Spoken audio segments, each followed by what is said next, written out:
Hi, and welcome to One Chapter Closer, the audiobook channel that helps you experience one chapter at a time. Whether you're here to relax, learn, or enjoy great stories, you're in the right place. Let's dive into today's chapter and take one step closer to the end of the book. Application number 4. Rocking the Q&A 1. Key insight. It's one thing to shine while giving a formal presentation. But how can we handle those less structured question and answer sessions that follow? And how can we handle impromptu questioning in meetings and one-on-one situations such as interviews? Many speakers dread these sessions, perceiving them as a gauntlet they must run and fearing that any mistake they make might undermine their credibility. If we reframe Q&A as a dialogue with audience members rather than dodgeball, we can unlock new opportunities to engage others and expand and extend our content. We can command the room and stay in control. Why it matters. I might sound overly optimistic in describing Q&A as an opportunity, but these sessions do afford you a number of advantages that formal portions of your presentation or meetings do not. First, you have the chance to project a sense of authenticity and veracity with your audience. They know you're not reading from a script here. Your true personality is coming out, quirks and all. By allowing your relatively unvarnished self to come through, you can establish a deeper rapport with audience members, coming across as approachable and warm. Because you're interacting with audience members or meeting participants as individuals, you also can gain more insight into their personal beliefs and qualities. Q&A sessions allow you to clarify your thinking and expand on points you might not have had time to address in your prior communication. As you demonstrate an ability to answer questions on the fly, you convey your mastery of the subject matter, enhancing your credibility rather than diminishing it. The end result: more audience engagement, a sharper focus on your content, and a humanizing or personalizing of your messages. Craft your content when answering questions in the moment. You can add value for audience members by following a simple method that I call ADD. A. Answer the question. First, answer the question in a single, clear, declarative sentence. D. Detail an example. Second, provide specific, concrete evidence that supports your answer. D. Describe the value. Finally, provide the benefits that explain why your answer is relevant and salient to the asker. You need not perform these steps in order. A good response to a question simply provides an answer, concrete detail, and a statement about relevance or value. The concrete detail is critical. As listeners, we tend to remember details more than generalities. By providing color commentary, we help our audience to remember our response. By taking care to establish relevance, we make our message more urgent, engaging them even more. I've found ADD so helpful that I've taught it to prospective job candidates while serving as a hiring manager.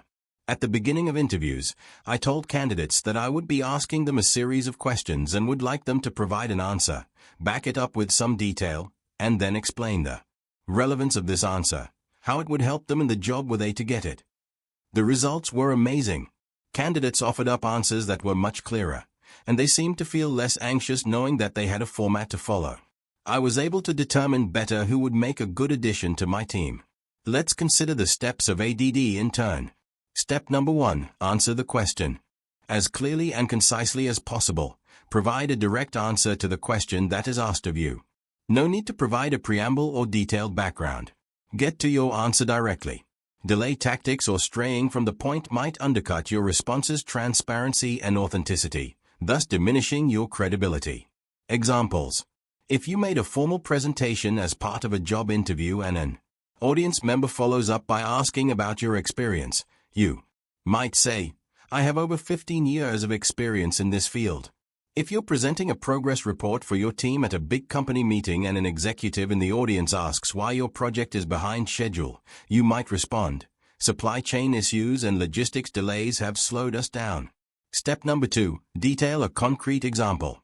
Think of a key example that supports your answer. Don't go overboard on the specifics. Although some elaboration helps, too much risks boring audience members, distracting them, and turning them off. Keep this portion of your answer to a few sentences, offering a handful of details. Examples. I have worked for 3 companies, name them, defining the scope of new projects.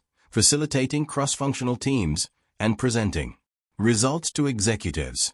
For example, the materials we used to build the product foundation were delayed at the port for 10 additional days due to tariff issues. Step number 3. Describe the benefits and relevance to the asker. We often assume that people can immediately understand why our answer is important and relevant. Unfortunately, that's not always true. To help our audience understand the value of our response and increase perceptions of our competence, we must be explicit about the most important benefits they stand to realize. Examples. This means I can more quickly identify challenges and provide potential solutions to the issues you and your team are confronting. We have initiated contracts with additional suppliers and have looked into alternate transport methods to reduce future delays.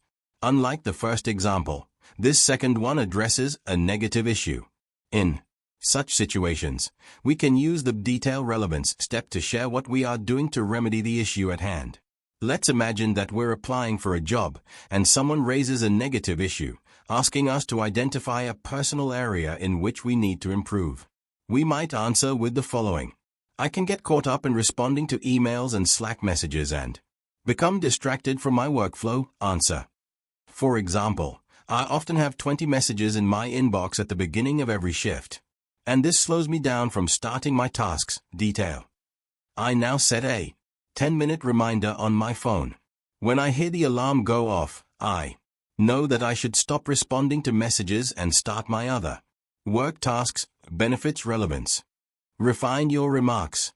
The ADD framework helps us avoid long-winded answers when confronted with questions. We dive in quickly and assertively, giving our audiences only what they need for our answer to seem meaningful and memorable. To enhance the power of ADD and add even more value via your responses, try the following. Tip number 1. Prepare for possible questions in advance. Although Q&A sessions are spontaneous, we need not go in entirely cold. Think through potential questions in advance. What topics did you spend the most time preparing for in your initial presentation? What are some of the toughest queries you can imagine? Are there ones that you just know someone will ask you? Is there anything that you know about the audience ahead of time that might help you think about what types of queries they may have? Once you've identified likely questions, map out via ADD how you might answer them most convincingly. Then go further and think of these questions as opportunities to expand on your material. Which favorite themes or points of yours might you address in the course of answering these queries? Think, too, about whether you might adjust your formal presentation or meeting agenda in ways that preempt these questions or put you in a better position to answer them. If you struggle to think of compelling answers while doing this prep work, think of how you might quickly find answers, perhaps by reaching out to a knowledgeable contact of yours or doing a few minutes of online research. As you come up with satisfactory answers, try speaking them out loud. You might record yourself answering and then playing it back to see how you sound. If you can't find answers, think through how you might respond in the moment. When I don't know an answer to a question posed in Q&A, I always acknowledge that I don't know and promise audiences that I'll get back to them within a set period of time. Tip number 2. Time the Q&A to your advantage. Q&A often happens at the end of presentations and meetings, but not always. If your presentation covers multiple topics or is organized into at least 2 parts, it might make sense to pause and take questions as a way of transitioning from one part to the next. In general, you shouldn't speak for more than 10 minutes without checking in with your audience through questioning. This will engage them and allow you a chance to see if they are following along. On the other hand, pausing too often might make your overall presentation or meeting too long. It can also interrupt the flow and make it hard to stay focused. If your presentation is shorter than 5 minutes, handling questions at the end might be a better idea. If you are new to a topic or feel nervous, I would suggest waiting until the end of your presentation to take questions. Your confidence might build as you go along, and you might find yourself picking up cues from audience members about the points of yours that seem to be landing especially well. This knowledge could inform how you answer questions later on. It will also allow you to get through the material that you have prepared for the most. That way, if an unexpected question comes up at the end, you won't find yourself becoming derailed from your content's flow. Whenever you opt to take questions, set expectations at the outset with your audience. If they know in advance that you'll be taking questions at the end, you reduce the likelihood that they'll be raising their hands to interrupt in the middle. They might also decide to write down their questions so that they remember to ask them later. Clearly outlining the structure of your presentation, including where you will pause for questions, sets expectations about the pace of what's to come and puts everyone at ease. Tip number 3. Maintain control by setting boundaries. When handling Q&A, you have more control than you might realize. In setting expectations for your audience, you can define how many questions you'll field, how much time you have for this spontaneous dialogue, and what kinds of topics are fair game for questions. Be sure to set these boundaries clearly, as doing so allows you to decline to answer questions if they violate your preset parameters. You might say, at the end of my talk, I'll have about 10 minutes to answer any questions you might have about the new project my team has been working on and the market potential it has. Or if you're in a job interview, you might say, I'm happy to answer questions that pertain to my previous jobs. When it comes time to field questions, keep a firm hand on the proceedings. Many speakers open the Q&A portion of their presentations by saying, are there any questions? Bad idea. Some audience members might take that as a license to ask far-ranging questions that have little to do with the subject of your presentation. If you set expectations at the outset, remind audience members of them. Now, does anyone have any questions about our new project? Again, I'll have about 10 minutes. Tip number 4. End Q&A sessions with an exclamation point. Let's say you've applied the ADD formula and these other tips and as a result are really rocking the Q&A. The last thing you want to do is flop when ending the session. Many speakers end awkwardly, muttering thanks, oh okay, I guess we're done here before sauntering off the stage. You do want to thank your audience for their attention, but add some extra oomph to your exit by reminding audience members once more of your key message or ideas. You might say, thank you for your questions. Clearly, we must invest in this project to achieve our goals, or I really appreciate your questions and input. Together we can launch this initiative successfully. Think about the single idea you want listeners to glean from your presentation or meeting, and end with that. If you reflect on potential closing lines in advance, you know you'll be able to end on a high note no matter what. Tip number 5. Play the conductor when answering with others at panel discussions, team meetings, and other situations. It often isn't just a single individual who is presenting to an audience, but several speakers working together as a team. When it is time for Q&A with multiple presenters, the discussion can break down due to lack of coordination. Either nobody jumps in to answer a query, or multiple people do, vying for the floor. You can manage this situation more smoothly by adopting the orchestra conductor approach. Before the session, assign one of the speakers to play the role of conductor during the Q&A. As questions arise, this person will field them and then farm them out to themselves or other speakers depending on what they know about the various speakers' expertise, seniority within the group, or interest level. A good conductor will ensure that all speakers get appropriate airtime. With a conductor directing queries, in some cases literally pointing or gesturing as a musical conductor does, the entire session comes across as more organized, fluid, and controlled. Tip number 6. Ask yourself a question if none come in. As Q&A sessions kick off, it's not always easy to get audience members to pose that first question. This is understandable. Like you, your audience is transitioning from what had been a monologue to a dialogue. Audience members might feel shy or embarrassed to speak, especially if the audience is a large one.